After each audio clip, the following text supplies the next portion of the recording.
So now going into case study. So when you're doing swing trades, you don't need as many confluence or confirmation. Just trade with the trend and use OTEs matching with fair value gaps is enough. And then you define a new dealing range once liquidity has been swept. So if price is going higher and then it takes out the high on top, you have to redefine your new dealing range. So note where the fair value gaps are and mark out the OTE with the new dealing range. And then wait for price to reach into an overlapping discount array if price is going higher, and then let price run into the new swing point that is created, your last dealing range high. And then for intraday, use everything that's mentioned above in the swing trade and add in Killzones for precision entry and better risk to reward. All right, so here's an example. We're back in the NASDAQ daily time frame. We have that last move that I was showing you guys, right? So from the swing low to the swing high, we have this entire dealing range, right? So the old dealing range is from left to right. And then once price have pushed higher, this is the new dealing range. And with the new dealing range, you can draw out the Fibonacci.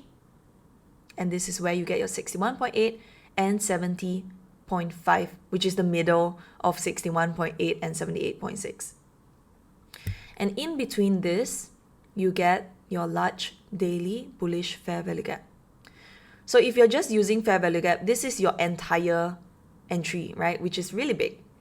And if you're just using 61.8, this is your entire entry from 61.8 all the way until 100, where the drawdown or the stop loss is, which is also very big. But when you mix your daily fair value gap and your OTE, you get this range right here that is much tighter. Once you get an entry of price over here, then you can just aim your take profit at where the previous new dealing range high is created, like this, okay? And that would be it for your swing trade lifestyle. But also note that your stop loss is 400 handles.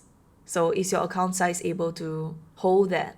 And for the intraday example, here is the 1 hour time frame using the same trade setup that I just showed you previously. So here are all the 1 hour candles.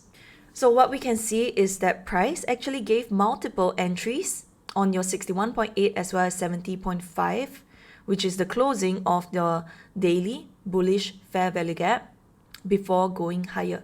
So here are the intraday trade entries. And if you look at the box again, you can see that most of the Killzones gave the good entries, right? So here we have Friday tapping down into 70.5, going higher, coming back down, 61.8 on New York AM session, and then on London Killzone, 61.8 again, and then on New York Killzone, it gave us that last little closure of this entire daily fair value gap, as well as 70.5 before going higher.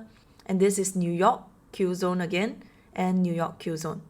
So just by using this, you can already reduce so many of your trade entries if you're only waiting for New York time zone. This is the reason why I don't show up at any other time other than the Killzones. You can see that Killzones are the one that gave all of the entry, and then all the other time price is just hovering above and not really giving the most precise, most tight entries. Let's say if you were to just take the first entry that comes your way, you enter 61.8 on Friday when price passed through it and then give us a reversal. Put your stop loss underneath of this swing low that is last created with your take profit at the new dealing range high. You would have, been in a 1:2 before price came down and take you out. On Tuesday, New York Killzone giving us a secondary entry, which is the most precise entry you can find here because it closed out the entire daily fair value gap as well as tap on your 70.5 as well as being a Tuesday, which is a more high volatility day.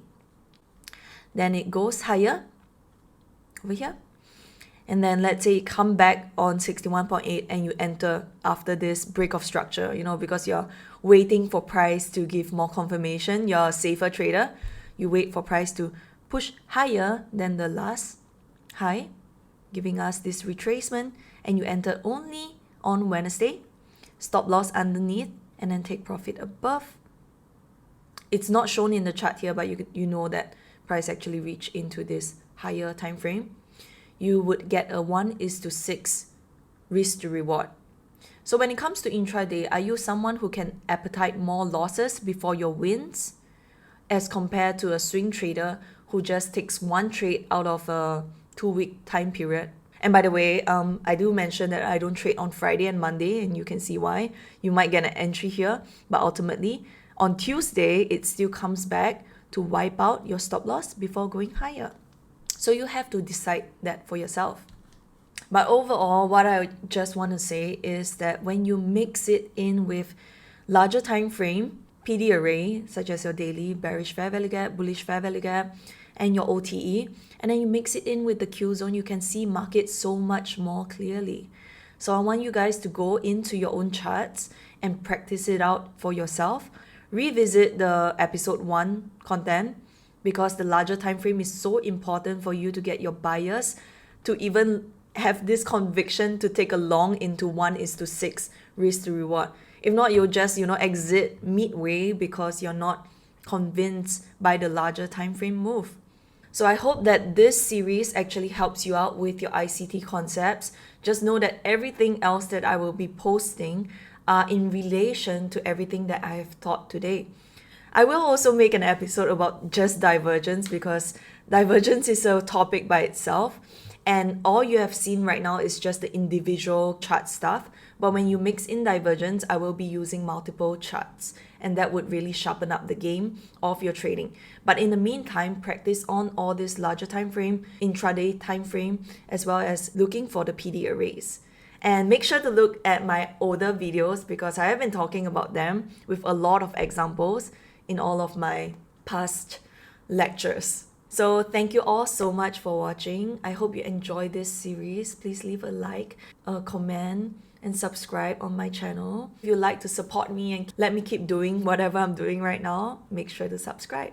And I'll see you guys in the next video. Bye!